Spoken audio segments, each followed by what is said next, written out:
ನನ್ನ ಅಣ್ಣನ ಮಾತಿಗೆ ಆನೆಗೆ ಕಾಲ ಕಲ್ಪಿದೆ. ಹಾಗೆ ಈಗ ನನ್ನ ಸಮರ್ಥ ಎಲ್ಲವನ್ನು ಗುರುತಿಸುತ್ತ ಹಾಗೆ ನಾಳೆಯ ಮದುವೆ ಆಗಬೇಕಾದ್ರೆ ಆ ಸಮರ್ಥದಲ್ಲಿ ಈಗ ಬಾಲ್ಯ ನಾಳೆ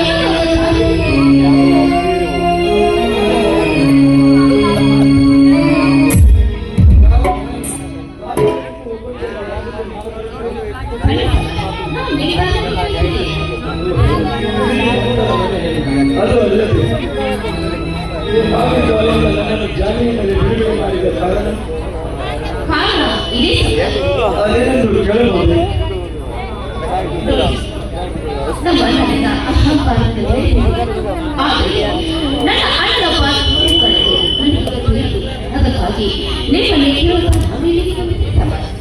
ಈಗಿನ ಮಾತು ಕೇಳಿದರೆ ಯಾಕೆಂದರೆ ಚಿನ್ನದ ಬರಿಯಲ್ಲಿ ಚೂಟುತ್ತಿರುವ ಕುಡಿಮರ ಹೀಗಿನಲ್ಲಿ ಬೆಳೆದವರು ನನ್ನ ಜೀವನ ಎಂಬ ಮಹಾಸಾಗರದ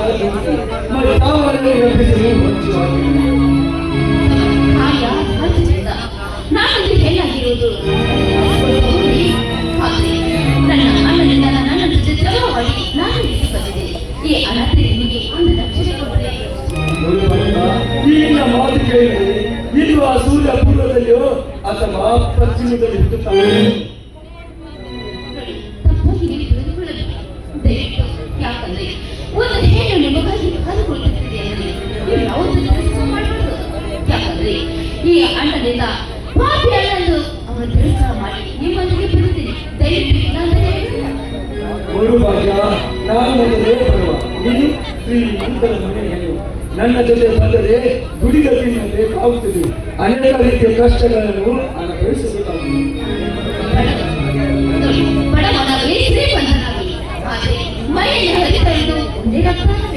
ಅಯ್ಯೋ ಎಂತಹ ಕಠಿಣ ಪರಿಸ್ಥಿತಿಯಲ್ಲಿ ಸಿಕ್ಕಿದ್ದಮ್ಮ ನನ್ನನ್ನು ನೋಡು ಭಾಗ್ಯ. ನಾನು ಈ ನಿಂತನಲ್ಲವೇ ನನ್ನ ತಂದೆ, ಈ ಗಗನವೇ ನನ್ನ ತಂದೆ, ಈ ಗುಡಿಸಲವೇ ನನ್ನ ಅರಮನೆಯನ್ನು ಬೀಳಿಕೊಂಡು ಬದುಕಿದವರು ನಾನು. ನೀನು ಪರಿಸರದಲ್ಲಿ ಹಾಗೆ ತಂದುಕೊಳ್ಳಬೇಕು ಅರಮನೆ. ಸುಮ್ಮನೆ ಹಠ ಮಾಡದೆ ಒಳ್ಳೆಯ ಮನಸ್ಸಿನ ಹುಡುಗನ್ನು ನೋಡಿಕೊಂಡು ಮದುವೆ ಮಾಡಿ ಸುಖಕರವಾಗಿ. ಯಾಕಂದ್ರೆ ನೌಕರಿಗಳನ್ನು ಹಾಕಿಕೊಂಡು ಮನಸ್ಸಿನಲ್ಲಿ ಬದುಕುವುದಕ್ಕಿಂತ ಮನಸ್ಸಾರೆ ವ್ಯಕ್ತಿಯನ್ನು ಮದುವೆ ಮಾಡಿಕೊಂಡು ಸುಖವಾಗಿ ಬಾಳಬೇಕೆಂಬುದೇ ನನ್ನ ಆಸೆ. ಅದಕ್ಕಾಗಿ ನಾನು ಸತ್ಯಾಗುವುದೇ ನನ್ನ ಆಸೆ. ಆಯ್ತು ಭಾಗ್ಯ, ಇನ್ನೂ ನನ್ನ ಸತಿಯನ್ನು ಸ್ವೀಕಾರ ಮಾಡಿದ್ದೇನೆ. ಆದರೆ ನಮ್ಮ ಅಣ್ಣ ಎಲ್ಲಿದ್ದಾನೋ ಹೇಗಿದ್ದಾನೋ ನನಗೆ ಗೊತ್ತಿಲ್ಲ. ಆದರೆ ಈ ನನ್ನ ಮದುವೆ ಅದ್ದೂರಿಯಾಗಿ ಮಾಡಬೇಕೆಂಬ ಹಂಬಲ ನಮ್ಮ ಮುಂದೆನಿದೆ. ಆದರೆ ಈ ವಿಧಿಯಾದ ಹೀಗೆ ಇದೇ ಈ ಬರವಣಿತ ಸಿಂಧೂರ ತಿಲಕವೆಂದು ಜಗ ಜಾಹೀರಾತುವಾಗಲಿ. ನನಗೆ ಸಿಂಧೂರ ತಿಲಕವನ್ನು ಇಟ್ಟರಿಸಿಕೊಂಡು ಆ ಬಿಸಿಲಲ್ಲಿ ಊರನ್ನತ್ತಾಯಿತು ಎನ್ನವನ ಹುಚ್ಚು ಹೆಣ್ಣೆ. ಆ ದೇವರು ಒಂದು ಗಣ್ಣು ಒಂದು ಗಣ್ಣು ಕೂಡಿಸಬೇಕಾದರೆ ಅವರ ಹಣೆ ಬರದಲ್ಲಿ ಬರೆದು ಕಳಿಸುತ್ತಾನೆ. ಹಾಗೇ ಆಗುತ್ತದೆ. ಈಗ ನಮ್ಮ ಮುಂದಿನ ಕಾರ್ಯ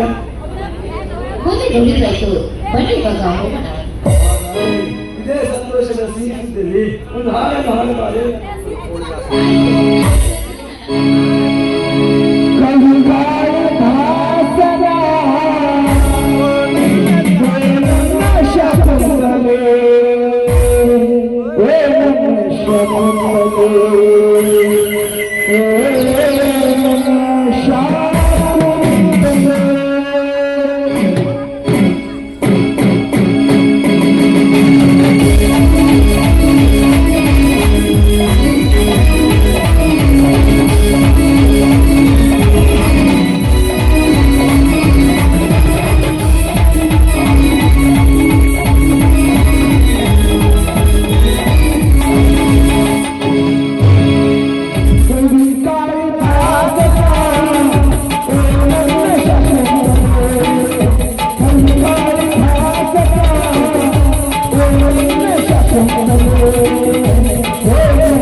ತಂಗಿ ಬಜವ ನಮ್ದು ಅವ್ರ ಅಂತಸ್ತೇನೆ ನಿನ್ನ ಅಂತಸ್ತೇನೆ ಮತ್ತ ನಮ್ಮ ಕಾರ್ಕೂನ್ ನನಗೆ ಡಿಮಾಂಡ್ ಹೋಗಿ ಹೋಗಿ ಈ ತುರ್ಬಗೆ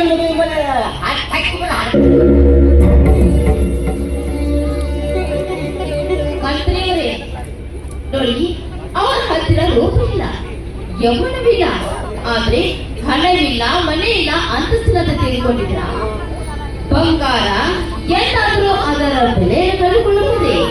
ಅದರಂತೆ ಅವರು ಅರಿಸಿದ ದಾರವನ್ನು ಕಟ್ಟಿದರು. ಅವರು ನನಗೆ ಭಾಗ್ಯ, ಇದೇನಿದು? ನಿನ್ನ ಅಣ್ಣನ ಎದುರಿಗೆ ಹಿಂದ ನಿನ್ನ ಅವಿವೇಕತನದ ಮಾತುಗಳು. ಮುಚ್ಚು ಬಾಯಿ. ಹತ್ತೂರಿಗೆ ಒಡೆಯನಾದ ಈ ಶ್ರೀಮಂತನ ಬೃಂದಾವನದಲ್ಲಿ ಬೆಳೆದ ಹೂವು ನೀನು ಹೂ ಅಂತಿದ್ದರೆ ಸೂರ್ಯನು ನಾಚುವಂತ ವರನೊಂದಿಗೆ ನಿನ್ನ ಮದುವೆ ಮಾಡುತ್ತಿದ್ದೆ. ಆದರೆ ಈ ಬೀದಿ ಬಿಕಾರಿಯ ಕೈ ಹಿಡಿದು ನನ್ನನ್ನು ಎದುರಿ ಹಾಕಿಕೊಂಡು ನೀನೇನು ಸಾಧಿಸುವೆ ಈ ಜಗದಲ್ಲಿ? ಅಣ್ಣ, ಬಡವನಾಗಲಿ ಶ್ರೀಮಂತರು ಅವರ ಹತ್ತಿರ ಹೃದಯ ಇದ್ದಾನೆ. ಆದರೆ ನೋಡೋಣ, ನಾನು ಒಂದು ಮಾತು ಹೇಳ್ತಾ ಇದ್ದೀನಿ, ಯಾಕಂದ್ರೆ ಅವನು ಶ್ರೀಮಂತಿಗೆ ಇಲ್ಲದಿದ್ದರೆ ಏನಾಗಲ್ಲ. ನೋಡು, ಒಂದವರ ಹತ್ತಿರ ಒಳ್ಳೆ ಹೃದಯ ಇಲ್ಲ, ಕಷ್ಟದಲ್ಲಿ ಭಾಗಿಯಾದರೆ ಅವರೇ ಕೋಟ್ಯಾಧಿಪತಿ, ಅವರೇ ಶ್ರೀಮಂತರಲ್ಲ. ನನಗೆ ಬುದ್ಧಿವಾದ ಹೇಳಲಿಕ್ಕೆ ಬರುವೆನಾ? 10 ಹಲ್ಲಿಗೆ ಒಡೆಯನಾಗಿ ಪ್ರಶಾಂತ್ ಒಡೆದರೆ ಸಾಕು, ಇಡೀ ಊರಿನ ಜನರೇ ತಲೆ ತಗ್ಗಿಸುವರು. ನೀನಿನ್ನು ತಲೆ ತಗ್ಗಿಸುವ ಕೆಲಸ ಮಾಡಿದೆ. ನೀನು ಈ ಬೀದಿ ಬಿಕಾರಿಯ ಕೈ ಹಿಡಿದಿದ್ದೆ ಯಾದರೆ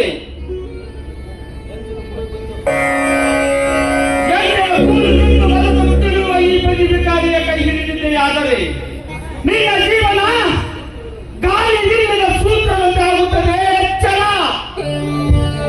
ಎಚ್ಚರ ಹೇಳುವ ನೀನೊಂದು ಹುಚ್ಚ ನಾಯಿ. ನಾಯಿಯ ಎದಾಮಿಲ್ಲದಂತೆ ಮಾತನಾಡುತ್ತಿರಲ್ಲ. ಇದು ಸೂರ್ಯ ಚಂದ್ರ ಜನಿಸಿದ ಭೂಮಿ. ಇಲ್ಲಿ ಅಲ್ಲ. ಸಮರ್ಥ ಪುರುಗಿನಾದಕ್ಕೆ ಸರ್ಪವನ್ನು ನಿನ್ನ ಬುಟ್ಟಿಗೆ ಹಾಕಿಕೊಂಡಿರಬಹುದು. ಆದರೆ ನನ್ನ ಎದುರಿಗೆ ನಿಂತು ಮಾತನಾಡುವಷ್ಟು ಧೈರ್ಯ ಬಂದಿದೆ.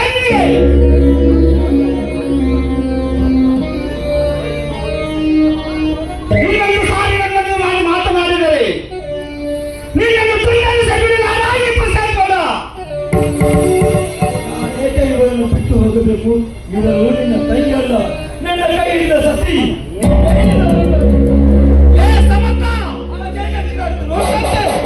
ಅವರು ಮಾತನಾಡಿದ ಹೋಗುತ್ತೇನೆ ಸಮತ, ಹೋಗುತ್ತೇನೆ. ಆದರೆ ಸೂರ್ಯನು ಇನ್ನು ಮುಳುಗಿಲ್ಲ. ಇನ್ನು ಮತ್ತು ಗತಿ ಕಾಣಿಸದಿದ್ದರೆ ನನ್ನ ಹೆಸರು ಪ್ರಶಾಂತ್ ಅವರೇ ಅಲ್ಲ.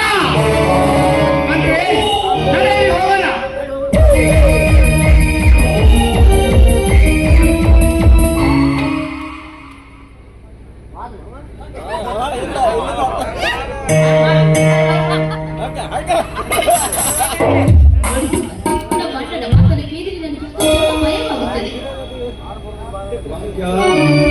ಕಂಡ ಶ್ರೀಮಂತರ ದೊಡ್ಡ ಬೆದರಿಕೆ ಎದುರುವುದು ಬೇಡ. ಅವರ ಮನೆ ಗುಡಿಸಲಿಕ್ಕೆ ಹೋಗೋಣ, ನಡೆ.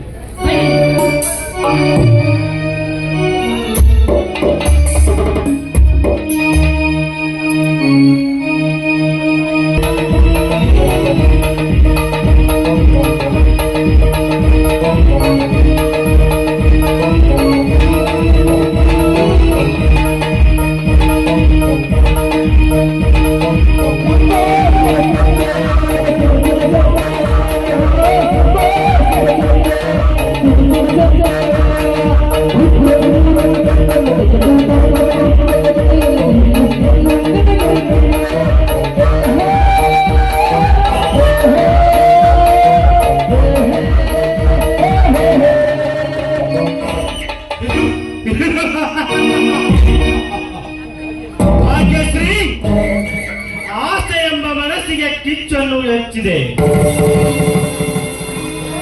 ಲೇ ಸಮರ್, ನಾನು ಪಡೆಯಬೇಕೆಂಬ ಹೂವನ್ನು ನೀನು ಪಡೆದುಕೊಂಡು ಆ ಬ್ರಹ್ಮ ಬರೆದ ಹಣೆ ಬರವನ್ನು ಬದಲಾಯಿಸಲಾಗಲೆಂದು ನೀನು ನಿಜ ಮಾಡಿ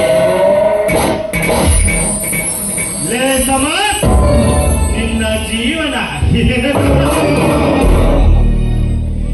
ಭೂಮಿ ಮೇಲೆ ನಾನೇಕೆ ಹುಟ್ಟಿ ಬಂದೆ, ಇಂಥವರನ್ನು ನಾನೇಕೆ ಎದುರು ಹಾಕಿಕೊಂಡೆ ಎಂದು ನರಳಿ ಸಾಯಬೇಕು ಮಗನೇ. ಈ ನಾಗೇಂದ್ರನ ಕುತಂತ್ರ ಜಾಲದಲ್ಲಿ ಮೊದಲು ಪ್ರೇಯಸಿನ ಮಿಲನ, ಆಮೇಲೆ ಗೌಡನ ಮರಣ.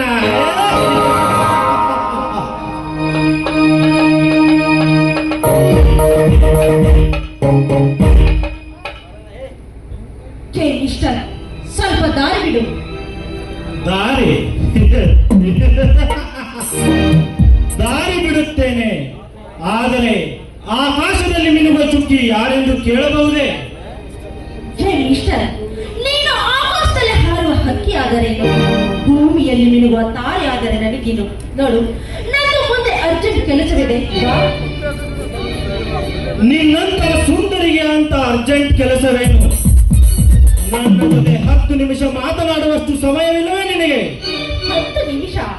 ನಿನ್ನ ಜೊತೆ 10 ನಿಮಿಷ ಏನು, 10 ಗಂಟೆ ಬೇಕಾದ್ರೂ ಮಾಡುತ್ತೇನೆ. ಆದರೆ ನನ್ನ ಕೆಲಸ ನಿನ್ನಿಂದ ಆದ್ರೆ ಮಾತ್ರ. ನಿನ್ನ ಮನಸ್ಸಿನಲ್ಲಿರುವ ಮಾತನ್ನು ಹಾಗೆ ಇಟ್ಟುಕೊಂಡರೆ ಹಣ್ಣಿನಂತೆ ಕೊಳೆತು ಹೋಗುತ್ತದೆ. ಅದೇನಂತ ಹೇಳಿದರೆ ನನಗೂ ಅರ್ಥವಾಗುತ್ತೆ ತಾನೆ? ನೋಡಿ ಮಿಸ್ಟರ್, ನನ್ನ ಹೆಸರು ಸಹನಾ ಅಂತ. ನಾನು ಒಬ್ಬಳು ತಪ್ಪಲಿ. ಈ ತಪ್ಪಲಿ ಆಶೆ ಏನು ಗೊತ್ತಾ? ಆ ಪ್ರಶಾಂತ ಗೌಡನ ಸಾಮ್ರಾಜ್ಯವನ್ನು ಒಡಕು ಮಾಡಬೇಕು. ಒಡಕು ಮಾಡಿ ಅದೇ ಸಾಮ್ರಾಜ್ಯಕ್ಕೆ ನೀನು ಅಧಿಪತಿಯಾಗಿ ಮೆರೆಯಬೇಕು. ಇದು ನಿನ್ನಿಂದ ಸಾಧ್ಯನಾ? ಸಹನಾ, ಶತ್ರುವಿನ ಶತ್ರು ನನಗೆ ಮಿತ್ರ. ಸೂರ್ಯ ಹೊತ್ತು ಮುಳುಗಿ ಮತ್ತೆ ಬೆಳಕು ಚೆಲ್ಲಿದ ಹಾಗೆ ಸೇನಮ್ಮ ಕಿಡಿಗೆ ನನ್ನ ಬೆಂಕಿಯಾಗುತ್ತೇನೆ ಎಂದರೆ ಆ ಪ್ರಶಾಂತ ಗೌಡನ ಜೊತೆ ಅವನಂತೆ ನೀನು ನಟನೆ ಮಾಡಬೇಕು. ಅದು ನಿನ್ನಿಂದ ಸಾಧ್ಯವೇ? ಆಯ್ತು, ಹೌದು. ನಾನು ಆ ಶ್ರೀಮಂತನ ಮನೆ ಹೇಗೆ ಸೇರಬೇಕು? ಏ ಹುಚ್ಚಿ, ನಾನು ಹೇಳುವ ಹಾಗೆ ನೀನು ಕೇಳಬೇಕಷ್ಟೇ. ಮುಂದಿನ ಕಾರ್ಯ ನಾನು ನೋಡಿಕೊಳ್ಳುತ್ತೇನೆ. ಆಯ್ತು, ನೀವು ನಿಮ್ಮ ಹೆಸರು ನನಗೆ ಕೇಳಲೇ ಇಲ್ಲ. ನನ್ನ ಹೆಸರು ನಾಗೇಂದ್ರ ಅಂತ. ನಾಗೇಂದ್ರ, ಇವತ್ತು ಹೇಗೋ ಚಳಿ ತುಂಬಾ ಜಾಸ್ತಿ ಇದೆಯಲ್ಲ? ಓಹೋ, ಸೌಂದರ್ಯ ದೇವತೆಗೆ ಬಿಸಿ ಒಪ್ಪಿಗೆ ಬೇಕೇನು? ಉರಿಯುವ ಸೂರ್ಯನಿಗೆ ಪಕ್ಕದಲ್ಲಿ ಇರುವಾಗ ಮತ್ತೆ ಹಾಗಾದರೆ ಇದೇ ಸಮಯದಲ್ಲಿ ಒಂದು ಇಂಪಾದ ಗೀತೆಯ ಮೂಡಿ ಬರಬಾರದೆ? ಹಾಗೆ ಆಗಲಿ. ನಾನು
ಹೋಗು